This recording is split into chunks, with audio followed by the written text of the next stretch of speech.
हरे कृष्णा। ब्रज की होरी लीला में आपका स्वागत है।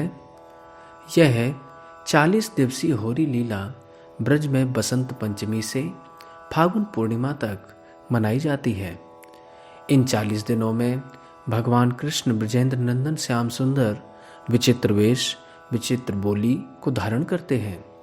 इन 40 दिनों में कृष्ण का गायों को चराने का कोई भी नियम नहीं होता। नंद बाबा ने इनको होली मनाने की पूरी छूट दे दी है। इन होली के 40 दिनों में कोई ब्रजवासी किसी भी प्रकार के अपशब्दों का बुरा नहीं मानता है। कोई भी छोटा बड़े से हास परिहास कर सकता है। कोई किसी का संकोच नहीं मानता है। इस ग्रंथ में मुख्य रूप से श्री राधा श्याम सुंदर, अष्ट सखागण एवं अष्ट सखीगणों के बीच कैसी होली होती है, कैसे हास परिहास होता है, कैसे उनके बीच में मधुर वाद विवाद होता है, कैसे होली के बीच में छीना झपटी होती है, एक दूसरे को रंग लगाते हैं, एक दूसरे से कैसे बोलते हैं, उसका अति मधुरतम वर्णन किया गया है। ग्रंथकार अपने गुरुदेव एवं समस्त गुरु परंपरा को प्रणाम करके श्रीमन चैतन्य महाप्रभु के समस्त पार्षदों एवं स्वयं श्रीमन महाप्रभु श्रीमन नित्यानंद प्रभु का आशीर्वाद ग्रहण करके अब ग्रंथ को आरंभ करते हैं। महाउपाध्याय गोवर्धन भट्ट जी अब ग्रंथ की जो होली लीला है उसका वर्णन करते हैं। अत्यंत धन्य वृक्षों से मनोहर, भानुनंदिनी यमुना से परिमंडित, नाना पुष्पों से मनोहर, भ्रमरों से गुंजायमान, पक्षियों के शब्दों से परिपूर्ण श्री वृंदावन में नवमेवल रतिपरायण गौर नील कमल राधिका गोकुल चंद्र दोनों आज होली क्रीड़ा में मत्त होने वाले होकर अपने अपने समाज में विराजित होकर क्रीड़ा करने लगे। उस समय गौरांगी भाववती श्री राधिका की सखियां अत्यंत मनोहर वस्त्रों को धारण करती हुई विविध भूषणों से शरीर को भूषित कर विराजमाना हो गई। वे सब ढीठ बनकर टेढ़ी टेढ़ी देख रही थीं तथा सब कोई श्री कृष्ण को चाहती थीं। उस समय ऐसा प्रतीत होता था कि आज वृंदावन में विराजमान महान धन्य श्याम घन को प्राप्त करने के लोभ से विद्युत समाज कोई महापुण्य के द्वारा आकार धारण करता हुआ भूमि पर उतर आया है। उधर वृंदावन चंद्र के समीप उनके सखागण मधुमंगल इत्यादि गोप गरजते हुए मतवाले से नाचते कूदते हुए हाथों में रंगों की पिचकारियां, सुगंधित कुमकुम, गुलाल आदि लेकर उपस्थित थे। वे सब टीड़ी पगड़ी पहने हुए थे तथा मनोहर पटांबर वस्त्रों से विभूषित थे। उनके हाथों में लकुटियां थीं, छड़ियां थीं। वे सब नंद नंदन के नयन के इंगित के बल से महाबली हुए थे।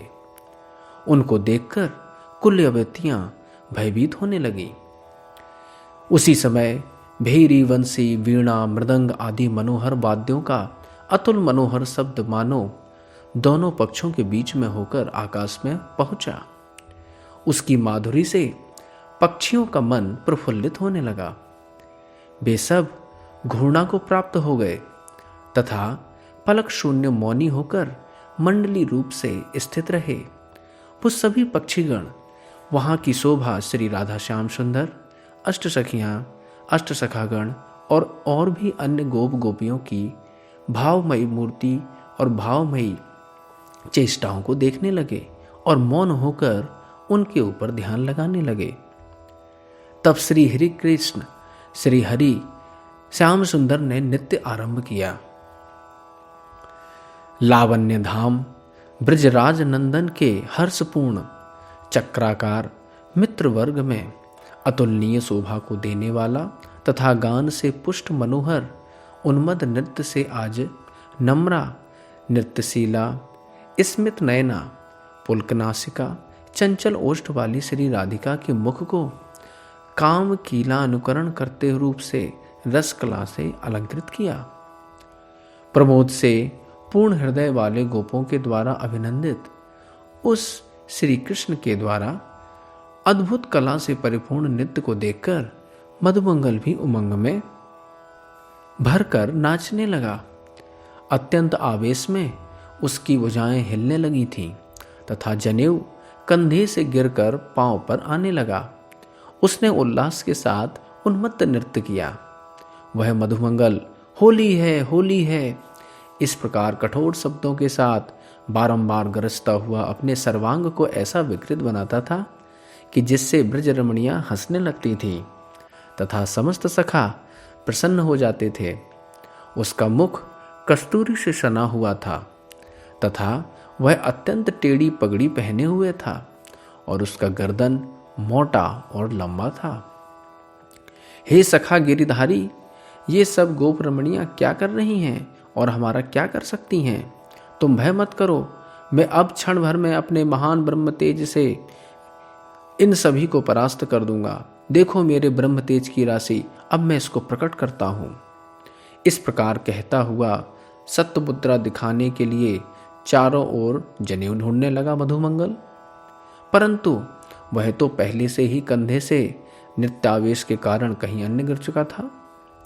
अतएव उसे ना देखकर मधुमंगल को बड़ा आश्चर्य हुआ तथा नंदनंदन के सखाओं का परिहास करने लगा।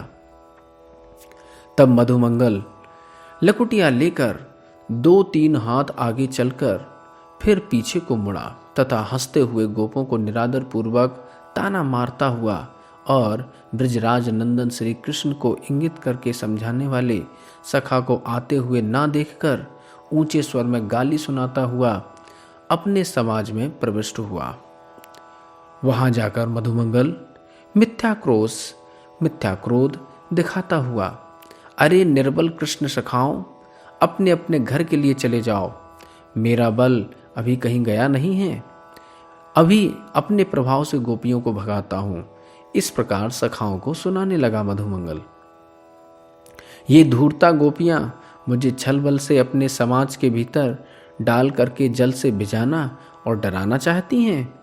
ये गोप बालक, हे गोप बालकों, तुम लोग लंबे मेरे जनेऊ के अचीक प्रभाव को नहीं जानते हो कि जिस प्रभाव के कारण बड़ा अभिमानी दैत्यनाशक यह नंदनंदन भी मेरा साथ कभी नहीं छोड़ता है।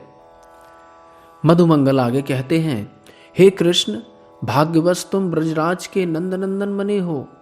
अब तक तो तुम्हारी बुद्धि अच्छी ही रही, परंतु इन गोपों के साथ रह रहकर अब तुम धूर्त और अभिमानी हो गए हो। तुम्हारा मन भी बड़ा चंचल है। तुम मुझे देखकर मेरी हंसी उड़ा रहे हो। तुमने मुझसे ही सब कुछ चतुराई सीखी है। अब तुम बुद्धिमान सर्वद्विज कुल पूजित अपने मित्र पर मुझे दुख देने लगे हो। हे गिरधर, हे कृष्ण, मैं इस वृंदावन में तुम्हारे लिए ही सर्वदा ब्रज कुल रमणियों की रत्न रूपा राधिका की सहचरियों के साथ कलह करता आ रहा हूं। अतएव खेद की बात है जो आज तुम हमको इनके बीच में परम अपमानित कर रहे हो। अरे भैया कृष्ण, कहो तो भला मैं किस प्रकार तुम्हारी इस मित्रता की रक्षा कर सकता हूं? तुम ही अकेले मेरा अपमान नहीं कर रहे हो, तुम्हारे स्नेह के अधीन तुम्हारे पिता के द्वारा पालित ये सब दुष्ट गोपाल भी अभिमान में आकर मेरा अपमान करने लगे हैं। अतएव अत्यंत अभिमानी तुम को दूर से त्याग करके श्री यशोदा के निकट अभी जा रहा हूं। वहां जाकर श्री यशोदा के द्वारा दी हुई अति प्रिय मिष्ट रसाला रबड़ी का पान करूंगा, अथवा तुमको छोड़कर गौरवशालिनी गौरववती श्री राधिका सखी की सभा में जाकर हा खाता हुआ स्तुति वचनों से उन्हें प्रसन्न करूंगा। अब तो मैं श्री राधिका की शरण में ही जा रहा हूं। हे ब्रजराज नंदन, हे कृष्ण, अब मैं जान गया कि हमारे साथ तुम्हारी जो मित्रता थी उसे तुमने अभिमान में आकर हठात तोड़ दी है। ऐसा कहकर मधुमंगल अपने स्वर्ण लकुट को चारों ओर घुमाता घुमाता आनंद बढ़ाता हुआ श्री राधिका के समाज में जा पहुंचा। उस समय मित्रों ने उसे बहुत मना किया, परंतु वह नहीं माना। तब गोपांगनाओं ने ललिता की भ्रकुटी के इशारे को पाकर अपनी बगल बजाती हुई मतवाली बन बनकर निकट आए हुए उसको मधुमंगल को घेर लिया। उस समय ब्रजरमणियां विदूषक मधुमंगल को केसर कुमकुम के जल से भिगोने लगी और उसके स्वर्ण रचित लकुट को छीन लिया।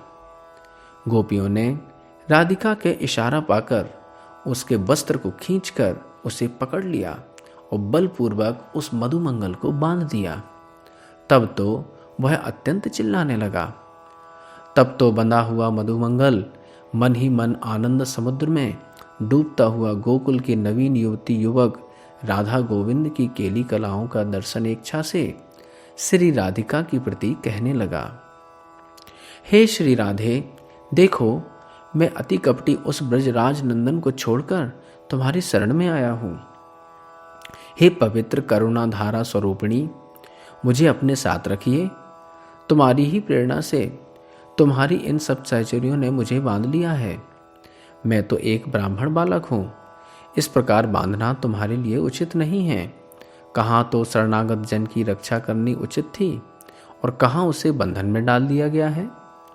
हे सर्व विधान निधान स्वरूपिणी श्री गांधार्विके श्री राधिके, इस प्रकार के बंधन से मुझे कुछ ऐसा दुख नहीं है जैसा कि उन परिजनों के द्वारा चलाए हुए नर्म रूप मर्म वेदी बाणों से विध कर मैं दुखी हो रहा हूँ।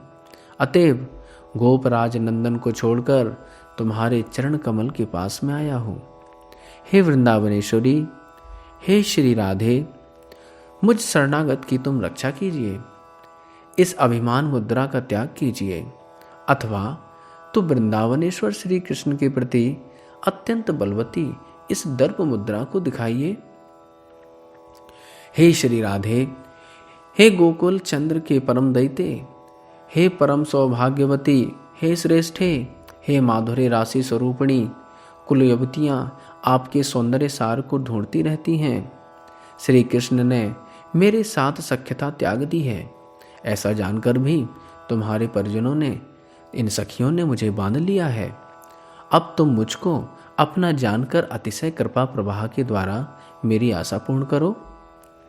ऐसा कहकर मधुमंगल फिर दूर स्थित अनंत कलाओं से मनोहरा प्रखरता की देवी ललिता को पुकारने लगा।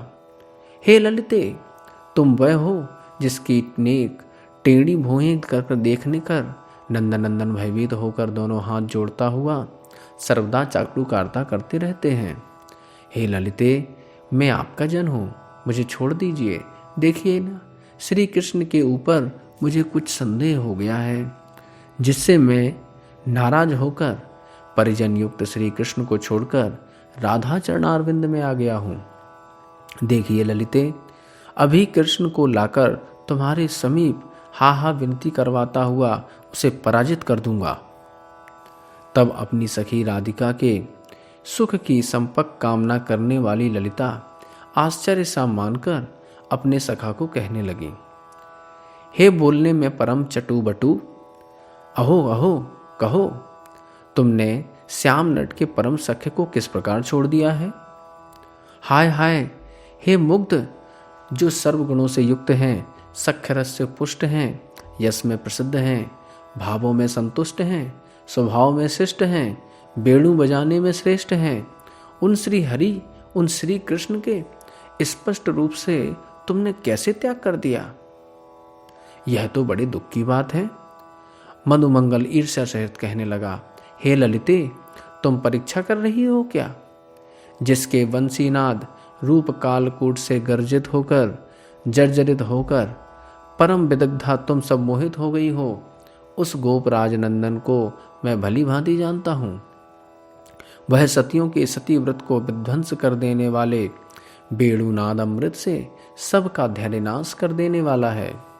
लंपट शिरोमणि है, धर्म पथ को उल्लंघन करने वाला है तथा अनीति में अत्यंत लोलुप है।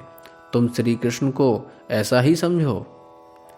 इस प्रकार मधुमंगल के द्वारा श्री हरि के अत्यंत मनोहर गुणों को छल से सुनकर श्री राधिका अपने अरुण चंचल ओंठ को दबाती हुई कहने लगी, बे श्री राधिका कैसी हैं कि महाभाव के गुरु भार से बाधित होकर प्राप्त महाप्रेम रस से व्याप्त हो रही हैं तथा प्रिय सखियों के अधीन हैं। हे बटु, हे कठोर हृदय, जो परम कोमल, कलंक रहित, गुणों से अलंकृत, जगत के प्राण, कंदर्प से भी अधिक सुंदर हैं, उन मुकुंद को परित्याग करने के लिए तुम क्यों चेष्टा कर रहे हो? इस प्रकार से श्री राधिका कहती हैं। मधुमंगल श्री राधे रानी को कहता है, हे राधिके, आप सत्य कहती हैं।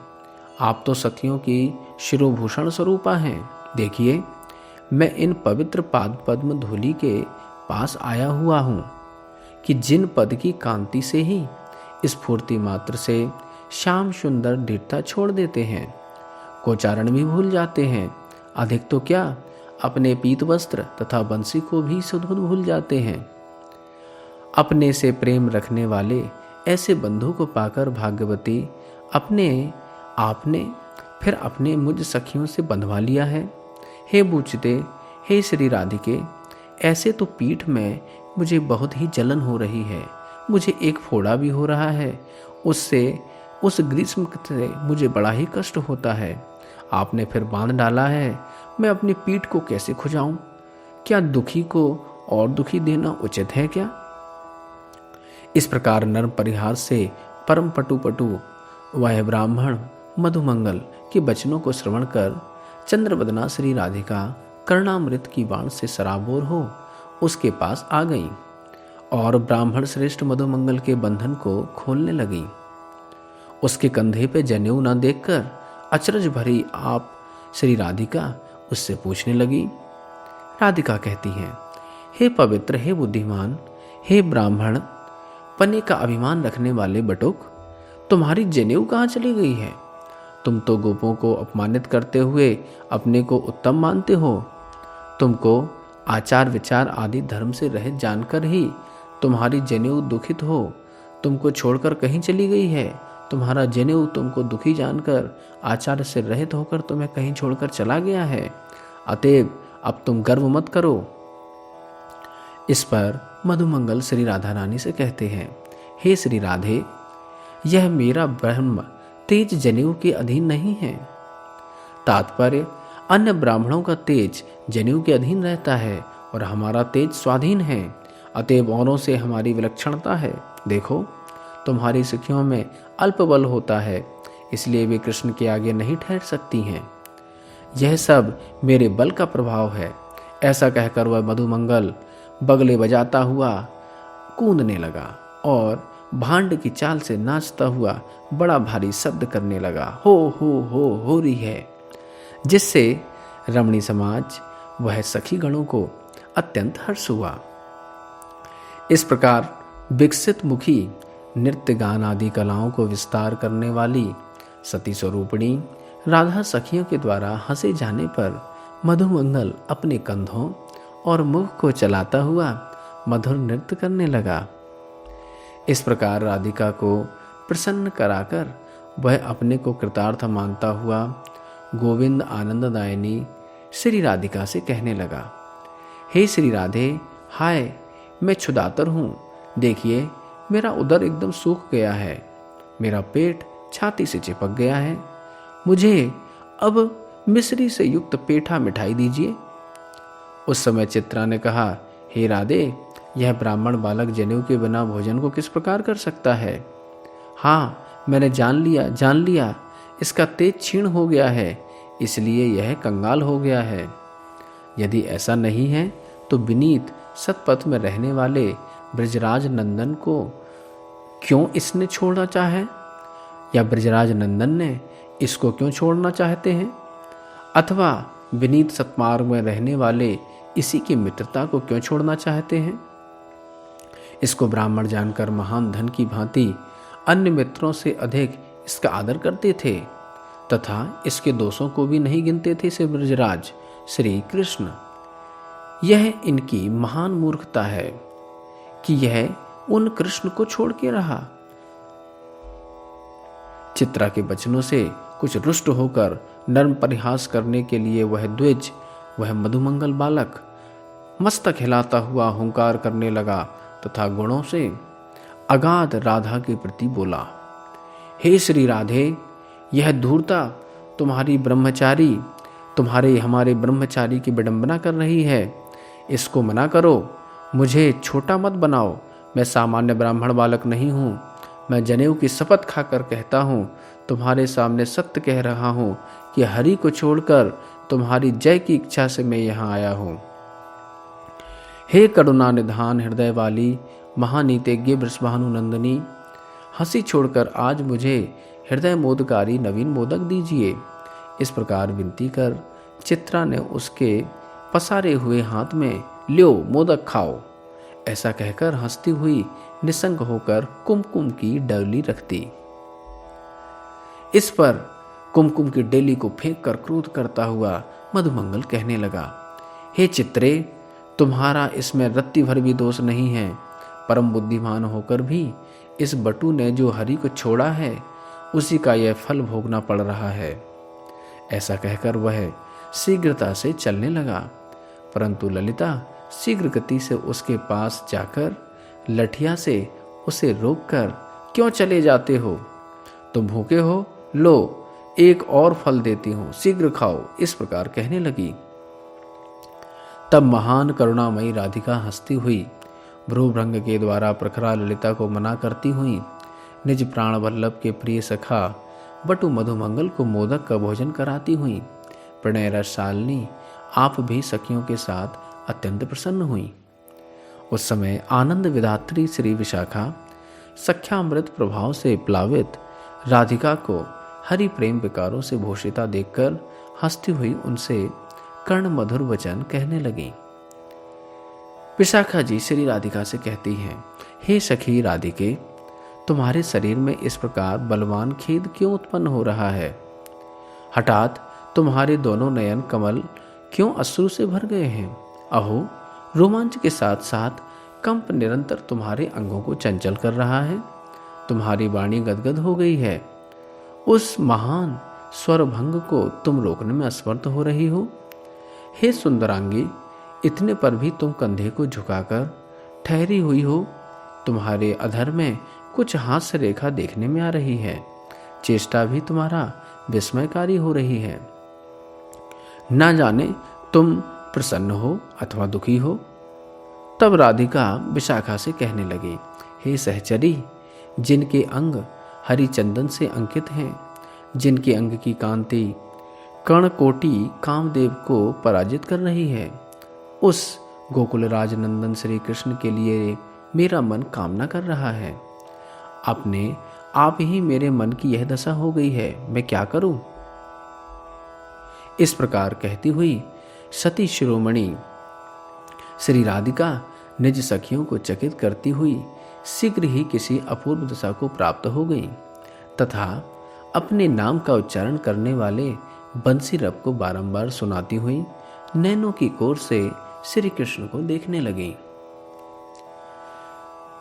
लड्डू का भोजन करके मधुमंगल को तृप्त जानकर उस समय चंचलाक्षी सुदेवी उनके मस्तक के ऊपर कुमकुम का घड़ा रखकर मथने लगी।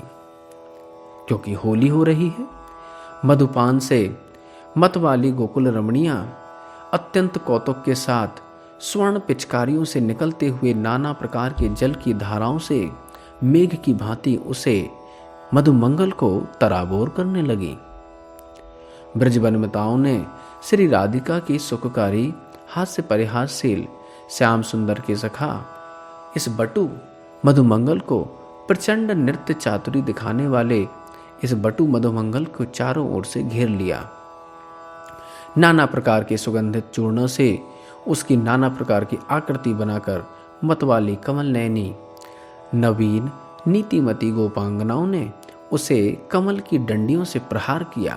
क्योंकि होली में रंग भी डाला जाता है और जो फूल की झड़ियां हैं, फूल की लड़ियां हैं एवं फूलों से फूलों के जो गेंद हैं उससे प्रहार भी किया जाता है।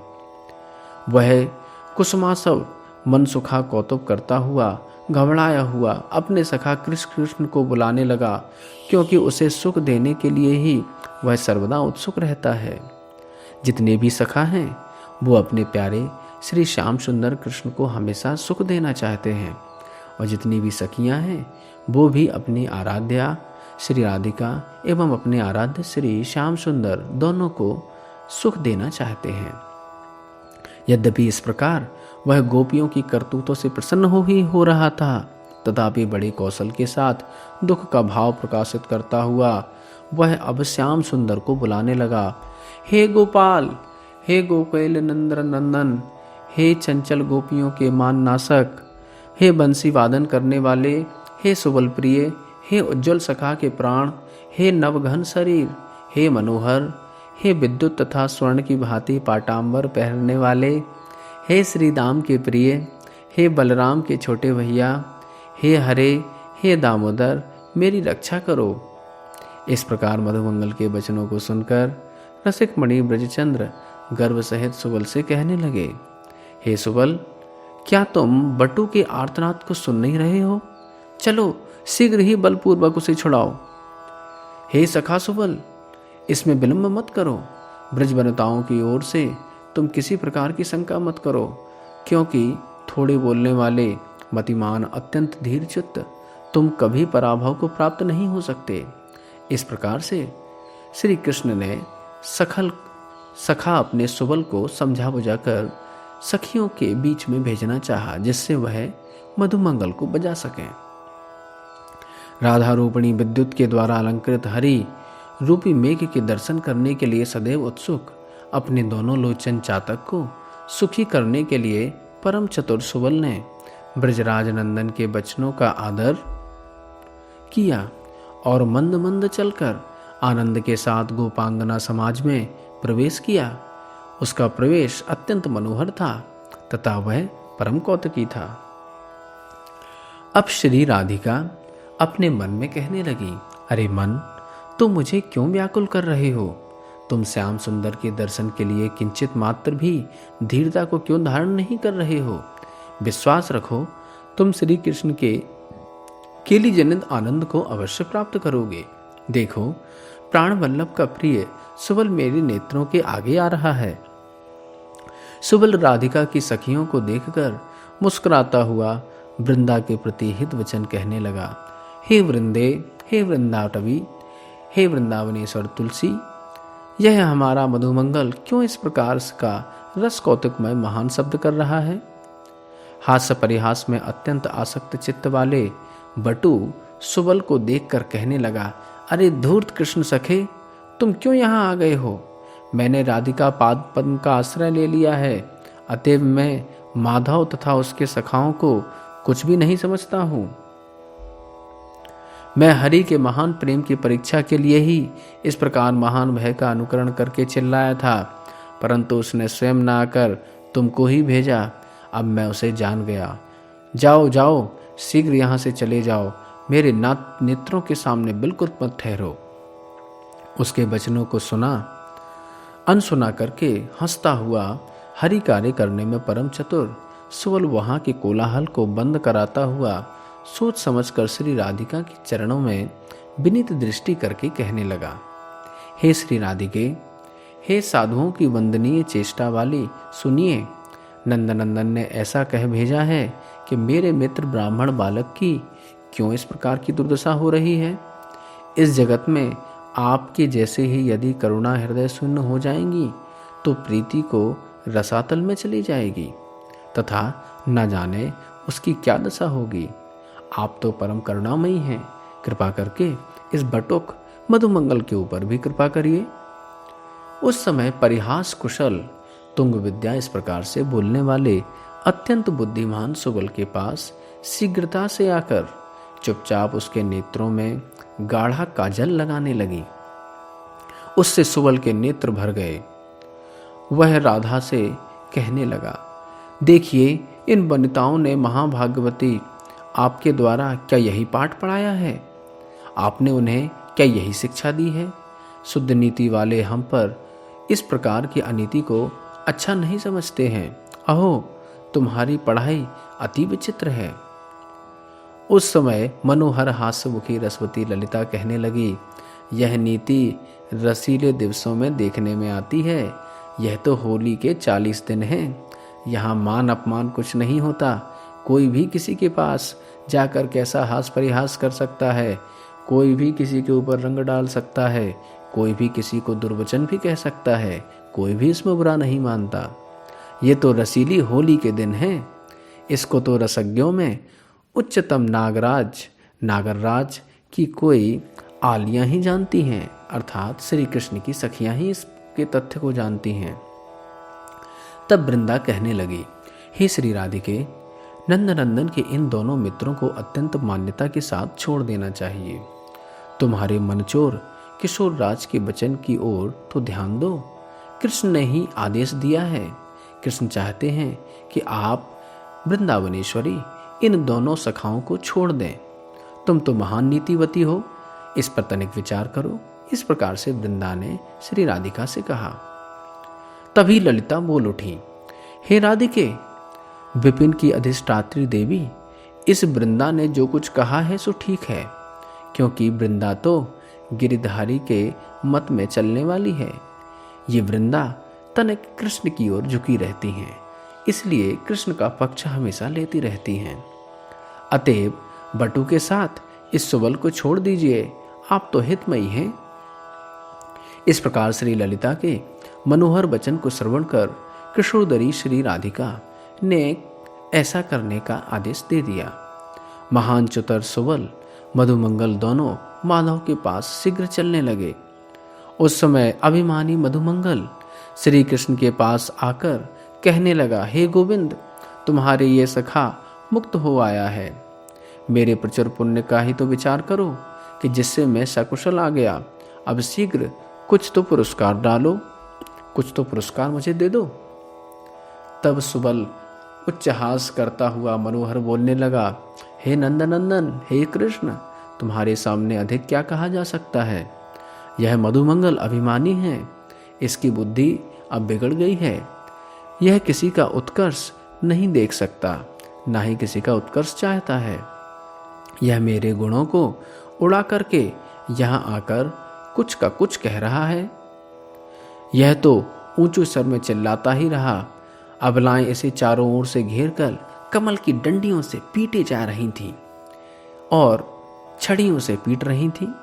इसको फूलों की डेली मार रही थीं। इसके ऊपर एक कमोरी रखकर इसके सिर पर रख के मथे जा रही थी और किसी सखी ने तो उस कमोरी को ही फोड़कर इसको पूरा रंग दिया। हे शौरी, हे कृष्ण, तुम निश्चय जानो कि करुणा सागर राधिका ने स्वयं मेरे वचनों का आदर करके इसे छोड़ दिया, नहीं तो इसकी कैसी दुर्दशा होती। यह सुबल यदि सखियों के कारण दुर्गम राधिका की सभा में नहीं जाता तो इस बटू की महान दुर्दशा हो जाती।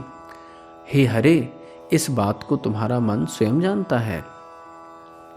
तब तो मधुमंगल हंसता हुआ कहने लगा, देखो, यह सुबल महान धृष्ट है। यह मेरे सम्मान को सह नहीं सकता है। इसकी आंखों को तो देखो, गोपियों ने इसे पकड़कर खूब जोर से काजल रगड़ दिया है। इससे तो इसकी पराजय ही प्रकट हो रही है। उस समय इसका बल कहाँ चला गया था। तब मधुमंगल बोला कि देखो हरि, हे कृष्ण, यह सुबल भी तो बल भैया आपका प्रिय है। यह फिर अबलाओं से कैसे हार गया। इसका भी बल उस समय कहाँ चला गया था। हाँ, मैंने जान लिया कि ब्राह्मण में तुच्छ बुद्धि रखने के कारण इसका इस प्रकार का पराभव, इस प्रकार की पराजय हुई है। इस प्रकार अत्यंत कौतूहल करने वाले अनंत श्री हरि के प्रिय सखा हास्यकारी मधुमंगल के प्रति नवीन विहार की रचना करने वाला वह सुबल बलानुज के प्रमोद के लिए चाटु वचन कहने लगा। हे भैया बटू, तुम तो जो कुछ कह रहे हो वह सब सत्य है, परंतु मैंने आज यही एक बड़ा भारी दोष किया है कि जो तुमको लाने गया था। तब श्री हरि अपने मन में अत्यंत बाधापूर्ण अनुराग के अधिकता से उत्पन्न पीड़ा को दबा करके श्री राधा को मन में धारण कर हास्य कलाश का विभूषण रूप अपने निर्दोष मित्र से कहने लगे, हे मधुमंगल, आज तो तुम्हारा तोंद बड़ा मोटा हो गया है। तुम्हारा शरीर भी बड़ा हिष्ट पुष्ट दिख रहा है। तुम्हारा शरीर अनेक रंगों के रंग में सुंदर दिखाई दे रहा है और दिनों से आज कुछ निराली ही शोभा तुम्हारी प्रकट हो रही है। निश्चय ही गोपियों ने तुम्हारी खूब सेवा की है, क्योंकि गोपियों ने तो इनको होली में खूब अच्छे से रंग दिया था। तब मधुमंगल बोल उठा, हे कृष्ण, वहाँ जिस प्रकार मधुर मोदकावली देखने को मिली और जैसा मनोहर गीतावली सुनने को मिली है, और वहाँ जितने मनोहर वाद्य यंत्रावली है, वैसा तो तुम्हारे समाज में कुछ भी नहीं है। कहने का भाव यह है कि राधिका के यूथ में तो कितनी शोभा है, तुम्हारे यूथ में तो कुछ भी नहीं है। तुम्हारे यहाँ पे तो लठिया है और केवल गैयाएं हैं। वहाँ देखो कितने सुंदर भोजन, कितने सुंदर वाद्यंत्र हैं। अतएव हे व्रजराज नंदन, इस वेणु मात्र से अधिक गर्व मत करो। अब चलो, नवीन क्रीड़ा चतुराई को सफल करो तथा लोचन के होने का फल प्राप्त करो, अर्थात उन सब सामग्री के दर्शन कर, उन सखियों के दर्शन करके, सखियों की सामग्रियों का दर्शन करके अपने नेत्रों को सफल करो। इस प्रकार मधुमंगल के वचनामृत को सुनकर श्री हरि के चित्त भूमि कोमल होकर भीज गई। सुंदर शिरोमणि ब्रजराज नंदन, आपने वरांगी श्री राधा की अभिलाषा से मंदहास सहित वेणुवादन किया। उस मनोहर वेणुनाद को श्रवण करके धीरजवती श्री राधिका भी कामबाण से जर्जित हो गई। ब्रजपति नंदन के प्रेमामृत पान से परिपूर्ण राधा की रोमावली कांटे से खड़ी हो गई तथा शरीर स्तंभित हो गया। आप श्वेत जल में भीगकर घूर्णा को प्राप्त हो गई तथा आपकी कांति पीली पड़ गई। नैनों में जल भर आया और आप विशाखा के कंधे पर मस्तक रखकर विराजमान हुई। श्री राधिका को अष्ट सात्विक भाव की प्राप्ति हो गई है। श्री राधिका के भाव का दर्शन कर आनंद निमग्ना वृंदा अंगुली उठाकर चित्रा के प्रति कहने लगे, हे चित्रे, माधुर्य से भरा हुआ मुरली गान से उत्पन्न प्रणय को प्रकाशित करने वाले राधिका के सात्विक विकारों को तो देखो, जिनको छिपाना अत्यंत असंभव हो रहा है। इस प्रकार वन के वृक्ष लताओं के फल पुष्प पुष्पों की शोभा को देखती हुई गोविंद के भाव से अत्यंत आनंदिता वृंदा ने चित्रा के लिए कहा, हे चित्रे, ब्रजराज नंदन के अधर में विराजमान समस्त कुल रमणियों के मान को विध्वंस करने वाले वेणु की भला कौन स्तुति कर सकता है, जिसका नाद कर्णमूल में पहुंच जाने पर श्रेष्ठांगी रमणीक नेत्र के धीरज को भी नहीं धारण कर सकती। उनके नीवी, केस और कुंच के बंधन खुल जाते हैं तथा उन्हें मालूम ही नहीं हो पाता। इस प्रकार के श्याम सुंदर की वेणु की महिमा है। मुरली की ध्वनि कानों में पड़ने पर जो ब्रज रमणियां हैं, ना तो गुरुजन के वचनों को सुनती हैं, ना पति और पिता के कुल की ओर देखती हैं, ना सत्यव्रत को मानती हैं और ना उनको लोक अपवाद से ही कोई भय लगता है। बस बेहरी की ओर बेग से दौड़ पड़ती हैं, भागने लगती हैं और उनकी इच्छा सदा वनवास की ही होती है। देखो, आज बंसी नाद को श्रवण करके परम गांभीर्यवती सतियों में श्रेष्ठ, पृथ्वी पर सर्वकला माधुरी की सागर स्वरूपिणी नवयुवती मणि श्री राधा उदास गति शून्य होकर रंग देवी के सहारे से रम्य गोष्ठी करती हुई मुझे चकित कर रही हैं। उस समय भेरी, बंसी, वीणा, मृदंग आदि मनोहर वाद्यों की ध्वनि आकाश में पहुंच गई। उसे देखकर गोविंद के समाज को सुनाई हुई और आनंद धारा में डूबती हुई समस्त सखियों की शिरोमणि ललिता ईर्ष्या के साथ श्री राधिका की भर्त्सना करती हुई मनोहर वचनों से कहने लगी, अरे श्री राधे, क्यों भ्रमित हो रही हो? अभिमानी गोविंद को पराजित करने की चेष्टा करो। क्या तुम सामने नहीं देख रही हो? ये सब गोप गरज रहे हैं, कैसे होली करने के लिए उद्यत हो रहे हैं। मैं अभी सबके गर्व को खर्ब कर देती हूँ तथा गोपराज के पुत्र श्री हरि श्री कृष्ण को बलपूर्वक जीतकर तुम्हारे सामने प्रत्यक्ष ले आती हूँ। हे नवीन पवित्र कुलांगनाओं में के कंकण के रत्न स्वरूपा, रमणियों में चूड़ामणि स्वरूपिणी श्री राधे, हम कभी भी श्री ब्रजराज नंदन के अभिमान को नहीं सह सकती हैं, अतः शीघ्र ही चलो चलो, बलानुज के बल सामर्थ्य को तथा इस मनोहर कोलाहल को देखें। मैं अकेली ही सब कुछ करने में समर्था हूँ, फिर भी दिखाने के लिए तुम्हें बुला रही हूँ। हे चंद्रमुखी राधिके, जब तक तुम्हारे पाद पल्लवों में हंसी के कलरव के साथ बजने वाले नुपुर नहीं बजता है, तब तक ही ये अभिमान गोप गरजते हैं। कहने का भाव है, श्री राधिका के जो नुपुर हैं उसकी गर्जना सभी गोपों के गर्जन तर्जन को भी ताड़ने वाली है, उसको परास्त करने वाली है। उस मनोहर नूपुर ध्वनि के श्रवण कर ब्रजराज नंदन बंसी, मयूर चंद्र, लकुट, हार, पीत बसन को गिराते हुए नहीं जान पड़ते हैं क्या? और तो क्या, गौओं को और अपने सखाओं को भी भूल जाते हैं। यहाँ चंद्रमुखी इस प्रकार संबोधन करने का तात्पर्य यह है कि गोपों के मुख कमल आप अपने आप ही मलिन हो जाएंगे तथा हम सब कुमुदनी पुल्लायमान हो जाएंगे। इस प्रकार ललिता के वचनों से रसांतर में आकर अब श्री राधिका ने अपना भाव परिवर्तन किया। पहले वह महाभाव स्वरूपिणी हो रही थी, अब पुनः होली करने के लिए उद्धत हो गई। तो रसांतर में आकर ब्रज वनिताओं के साथ में श्री राधिका मस्तक रत्नमाला स्वरूपिणी वृषभानु नंदिनी श्री राधा प्रणय के साथ असंख्य कमलों को तिरस्कार करते हुए मनोहर बोलने लगी।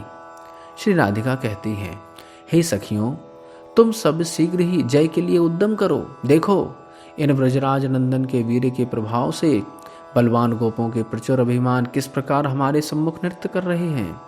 अतएव शीघ्र ही इनके वृंदावन व्यापी कोलाहल को अभी समाप्त कर देना चाहिए। पीले पुष्पों की सुगंध जल से पूर्ण कलश को लाओ।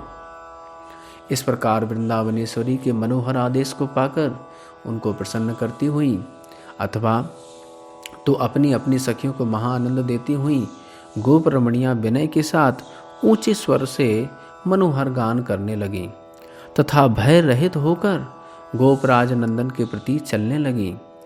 उस समय उन महाभाववतियों के रसमय शब्द अमृत सागर के द्वारा समस्त वृंदावन भर गया। उस समय प्रणय सालनी विशाखा ने प्रसन्न होकर नम्रता के साथ मनोहर नृत्य किया। चित्रा ने अत्यंत मनोहर विचित्र वीणा वादन के साथ उनकी उत्कंठा बढ़ाई। सुदेवी ने गान किया। मंदहास से मनोहर मुखवाली वृंदा सबके मध्य में अभिमान के साथ विविध गति से मृदंग बजाने लगी। कोई कोई कृशोदरी, कोई सुंदरी गोपी पटांबर की पोटली हाथ में लेकर, कोई मस्तक पर रखकर, कोई गुलाल को हाथ में लेकर, कोई गंध जल को पर्णपूर्ण स्वर्ण कलश को मस्तक पर रखकर अब श्री कृष्ण के युद्ध के सामने, जहाँ पर सब सखा थे वहाँ पे केली युद्ध के लिए उत्कंठ हो, बाष्पयुक्त होकर पुष्प धनुष लेकर और कोई हाथ में पुष्प छड़ी लेकर श्री राधिका के सामने आकर विराजमान हो गई। इस प्रकार से सभी सखियां जो राधा सहचरी हैं अब होली युद्ध करने के लिए, होली लीला खेलने के लिए श्री कृष्ण और उनके सखाओं के समक्ष आ गई हैं। किसी ने स्वर्ण रत्नमय जल यंत्रों पिचकारियों की जलधाराओं से आकाश को बाणों की भांति छा दिया और कोई कोई पुष्पों की गेंदों को परस्पर के प्रति हर्ष में फेंकने लगी। इस प्रकार से मृगनयनी गोपांगनाओं ने श्री हरि को काम बाणों के प्रहार से व्याकुल कर दिया। वो तो यहाँ पे होली के लिए उद्यत हुई जा रही थी। तब नवीन अनुराग से उन्मत्त राधिका सखी के कंधे पर हस्तकमल रखती हुई तथा उन्हें हिलाती हुई श्री हरि को देखती देखती ललिता से कहने लगी। उस समय उनका मुख कमल मंद उज्ज्वल हास की लहरियों से धौत हो रहा था तथा चरण कमलों की लालिमसा से समस्त वनभूमि लाल हो गई थी।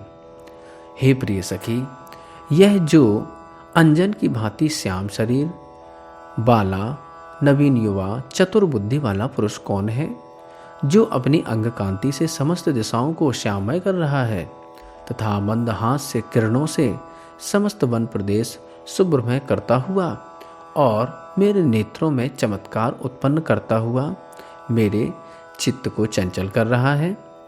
उस समय लज्जाशील राधिका प्रिय दर्शन आनंद से विकार को प्राप्त हो हास्य करने वाला विशुद्ध रसवती सखी से कहने लगी। हे सखी, इस प्रकार से राधा कह रही हैं, हे श्री सखी, यह मैंने जान लिया है कि कृष्ण शुबल के कुटल टेढ़े मस्तक पर आश्रय रखे हुए मेरी टेढ़ी दृष्टि डाल रहे हैं मेरे प्रति और मुझसे कुछ बोलना चाहते हैं। उस समय मान युक्त चपल नेत्रों के कोर से अवलोकन करते हुए वृंदावन को सुंदर नीलकमलमय करने वाली अपनी ओर में आने के लिए अग्रसर प्रिया राधिका को देखकर गाढ़ अनुराग से सनी हुई मतवाले श्री व्रजराज नंदन सुबल से कहने लगे, हे सखे, कहो तो स्मित मुखी यह बाला कौन है कि जो प्रिय सहचर्यों के साथ चलती खेलती हुई अतुलनीय शोभायमान नृत्यगान के द्वारा सबको सुख दे रही हैं और अपने पद नख चंद्रकांति से नवभूमि को अरुणामय कर रही हैं तथा हाथ में लीला कमल घुमाती हुई मेरे शरीर और मन को विदीर्ण कर रही हैं, जो निरंतर दृष्टा होने पर भी अदृष्टा हैं, अर्थात तुम सदा उसको देखते हुए अनदेखी जैसी समझते हो। ऐसा तुम्हारे यह प्राण प्रिया सामने में विराजमान है। हे शौर्य, इसमें कोई आश्चर्य की बात नहीं है। कारण है कि अनुराग का देश बड़ा ही टेढ़ा होता है। यहाँ बसने वालों की गति, विधि तथा उनकी लीलाएं बुद्धिमानों को समझ में आना भी कठिन होता है। अब तुम इस मूर्छा विलास को छोड़ो। इस प्रकार सुबल के वचनों को सुनकर श्री हरि हंसते हुए कहने लगे। अभी श्री कृष्ण थोड़ा श्री राधा रानी की शोभा को देखकर मूर्छित से होने लगे थे। श्री हरि के वचनों को सहकर सुनकर सुबल के वचनों को सुनकर श्री हरि ने कहा, अहो, विधाता ने मेरे प्रचुर आनंद के लिए गुण समूह से अगाध राधा रूप कोई विचित्र प्रीतिपद औषधि बनाई है। अथवा तो सखे, यह कोई मनोहर नवीन कल्पलतिका ही सुंदर खेल खेलती हुई क्रीड़ा कर रही है, जो अमल कोकिलों से शोभित है और मनोहर गति वाली है। राधा पक्ष में अमल कलरवा अर्थात कोकिल की भांति कंठ स्वर वाली है, ऐसा इसका अर्थ है। मैं वन में निरंतर मुरली के द्वारा राधा नाम का गान करता हूँ और सदा पुलकित स्तंभित होकर श्री राधा का ध्यान करता हूँ। अहो, राधिका नाम मेरे कानों में पड़ने पर मैं कौन हूँ, कहाँ हूँ, क्या कर रहा हूँ, क्या कुछ हूँ, क्या करूँगा, और यह सब कुछ भी नहीं मैं जानता। हे सखे, और भी सुनो, मेरे हृदय में अन्य कोई गोप वनिता तब तक आनंद देती है जब तक प्राण प्रिया ये राधा मेरे स्मृति पथ में नहीं आती हैं। हे सुबल, मैं तुम्हारी सुपथ खाकर कहता हूँ कि श्री राधिका के बिना श्री वृंदावन गोधन सखा मंडली सब मुझे भयंकर विस्मय कालग्नि की भांति प्रतीत होते हैं। इस प्रकार से श्री कृष्ण श्री राधा रानी की स्मृति में भाव विभल हुए जा रहे हैं। अहो, आश्चर्य है, क्या विधाता ने तीनों जगत के माधुर्य को एकत्र संचित करके मेरे जीवन स्वरूपा इस राधिका को बनाया है। अथवा तो हे सखी, क्या ब्रुज कुल रमणियों की प्रेम पृथ्वी में धारण कर प्रकट हुआ है, जो कि परम मोहन रुचि वाले मुझे भी व्याकुल कर रहा है। ऐसा कहकर राधा दर्शन जनित आनंद समुद्र के रसास्वादी अति विनीत नंदनंदन भ्रमित चित्त होकर अथवा उस आनंद समुद्र में भ्रमित होते हुए व्याकुलता के साथ कदम वृक्ष के सहारे से विराजमान हुए, जिससे कि वे वृषभानु कुलमणि श्री राधिका का चित्तहरण हो गया। तब गोपस्त्री कुल के लंपट वे श्री हरि राधिका का अवलोकन करके महान उत्कंठित हो गए। उनका शरीर पुलकायमान हो गया तथा खिन्न हो गया तथा मुखकमल पर अश्रु छा गए। कारण कि अन्य नवीन लताओं से तब तक भ्रमर का आनंद होता है जब तक उज्जवल कल्पलता का परिमल उसकी नासिका में प्रवेश नहीं करता है। अर्थात श्री कृष्ण केवल श्री राधा रानी से ही सर्वाकर्षित होते हैं और अन्य यूथोस्वरियों से और अन्य सखियों से नहीं। उज्जवल परिहास को बढ़ाने में बटु मधुमंगल रसोलोलो भ्रमित चित्त श्री कृष्ण को आखींच कर कहने लगा, अरे सखे, मैंने जान लिया, राधा के विपुल बल बाधा से अर्थात राधा के दर्शन में जो अनवता घाएं उठी हुई हैं उनके द्वारा तुम भयभीत हो गए हो। हे हरे, तुम्हारे नयन कमल भी अत्यंत कंपायमान हो रहे हैं। अतएव मैंने जान लिया है, तुम मुरली को देख रहे हो, ना गिरे हुए वसन को संभाल रहे हो, न चारों ओर खड़े हुए सहचरों का भी ध्यान रख रहे हो। अच्छा, जो कुछ हुआ सो हुआ, अब तो अपने को संभालो। प्रबल तेज वाले महासाहसी मुझको और देखकर हे सखे भय छोड़ दो, यहां से उनकी ओर चलो। भगवान श्री कृष्ण के अष्ट सात्विक विकारों को देखकर मधुमंगल समझ रहा है कि वह भयभीत हैं, लेकिन उनको तो प्रेम की मूर्छा है। वह श्री राधिका के प्रेम में उन्मत्त हो रहे हैं। बटू के ऐसे वचन सुनकर तब उज्ज्वल नामक सखा कहने लगा, जो कि रहस्य लीलाओं को जानने वाला और बड़ा हंसमुख था। वह बोला, हे सखे, यह मधुमंगल अपने भय को तुम्हारे सिर पर डालना चाहता है, क्योंकि दुग्ध की उष्णता से चकित ग्राम्यजन तक्र अर्थात छाछ का पान नहीं करते हैं, अर्थात दूध का जला हुआ छाछ से भी घबराता है। हे विलयशील सखे, इस प्रकार ब्राह्मण बालक को समस्त सखाओं के पीछे रखो, फिर भी इससे भय ही बना रखेगा। इसलिए इसको किसी बहाने से ब्रजराज के घर पर भेज दो। वहाँ ही रहकर ये लड्डुओं से लड़ता रहेगा। यह तो बड़ा डरपोक है।